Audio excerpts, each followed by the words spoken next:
ರೂಪ ರೂಪ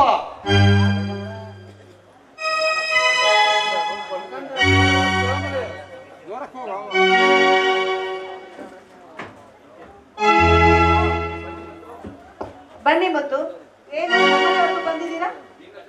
ನಿನ್ನ ಜೊತೆ ಸ್ವಲ್ಪ ಮಾತನಾಡಬೇಕಾಗಿತ್ತು, ಅದಕ್ಕಾಗಿ ಬಂದೆ. ಓ ಹಾಗಾ, ಸರಿ. ಹಾಗಾದ್ರೆ ಅದ್ ಯಾವ ವಿಷಯ ಅಂತ? ಇಂದು ಶಕ್ತಿ ಜೈಲಿನಿಂದ ಬಿಡುಗಡೆಯಾಗಿ ಬರುತ್ತಿದ್ದಾನೆ, ಅದಕ್ಕಾಗಿ ವಿಷಯ ತಿಳಿಸೋಣ ಅಂತ ಬಂದೆ. ಅಯ್ಯೋ, ಅವನನ್ನ ಯಾಕೆ ನೀವು ಜೈಲಿನಿಂದ ಇಷ್ಟು ಬೇಗ ಬಿಡುಗಡೆ ಮಾಡಿಸ್ಬಿಟ್ರಿ? ಇನ್ನು ಸ್ವಲ್ಪ ದಿವಸ ಅವನನ್ನ ಜೈಲಿನಲ್ಲೇ ಕೊಳೆಯೋದಕ್ಕೆ ಬಿಡ್ಬೇಕಾಗಿತ್ತು. ಹಾಗೆ ಮಾಡಲು ಬರುವುದಿಲ್ಲ ರೂಪ.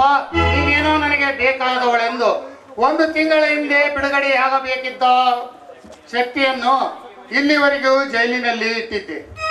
ಶಕ್ತಿ ಇಷ್ಟು ದಿವಸ ಜೈಲಿನಲ್ಲಿ ಇದ್ದದ್ದಕ್ಕೇನೆ ಕಾವೇರಿನ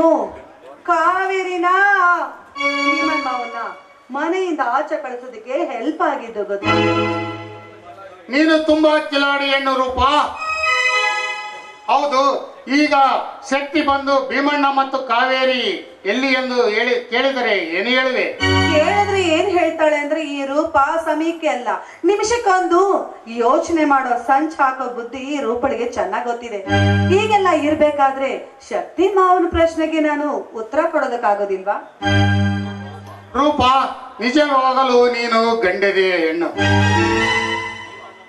ಭೀಮಣ್ಣ ಮತ್ತು ಕಾವೇರಿಯ ಮಧ್ಯೆ ಕಟ್ಟಿದ ಕಟ್ಟುಕತೆಯನ್ನು ಆ ರಾಮು ನಂಬಿದನೇನು? ನಂಬಲೇಬೇಕು. ಯಾಕಂದ್ರೆ ನಂಬದೆ ಹೋದ್ರೆ ಏನಾಗತ್ತೆ? ಅವನು ಅಣ್ಣನ ಮಾತನ್ನ ನಂಬಿ ಅವ್ರನ್ನ ಮನೆ ಬಿಟ್ಟೆ ಆಚೆ ಹಾಕ್ದ. ಪಾಪ, ಸಾಕಿ ಸರಿದ ಅಣ್ಣನನ್ನೇ ಮನೆಯಿಂದ ಆಚೆ ಹಾಕಿದ, ಮುಟ್ಟಾಳಾಗ್ಬಿಟ್ಟ. ಹೋಗಲಿ ಬಿಡು ರೂಪ.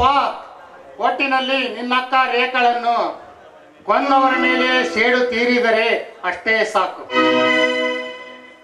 ಹೌದು, ಸೇಡನ್ನ ನಾನು ತೀರಿಸ್ಕೊಳ್ಳೇಬೇಕು. ಆ ಮಾವನನ್ನ, ನನ್ನ ಅಕ್ಕನನ್ನ ಕೊಂದಿರೋ ಅವ್ರ ಮೇಲೆ ನಾನು ಸೇಡು ತೀರಿಸ್ಕೊಳ್ಳೇಬೇಕು. ಅವ್ರ ಮನೆನ ಸರ್ವನಾಶ ಮಾಡ್ಲೇಬೇಕು. ರೂಪ, ನೀನು ತುಂಬಾ ಹುಷಾರಾಗಿ ಹೆಜ್ಜೆ ಇಡಬೇಕು. ರಾಮುಗೆ ಅನುಮಾನ ಬಂದರೆ ನೀನು ಇಲ್ಲಿವರೆಗೆ ಪಟ್ಟ ಶ್ರಮ ವ್ಯರ್ಥವಾಗುತ್ತದೆ. ಅಯ್ಯೋ ಹೋಗ್ಲಿ ಬಿಡಿ, ಅದೆಲ್ಲ ನಾನು ಅನ್ಕೋತೀನಿ.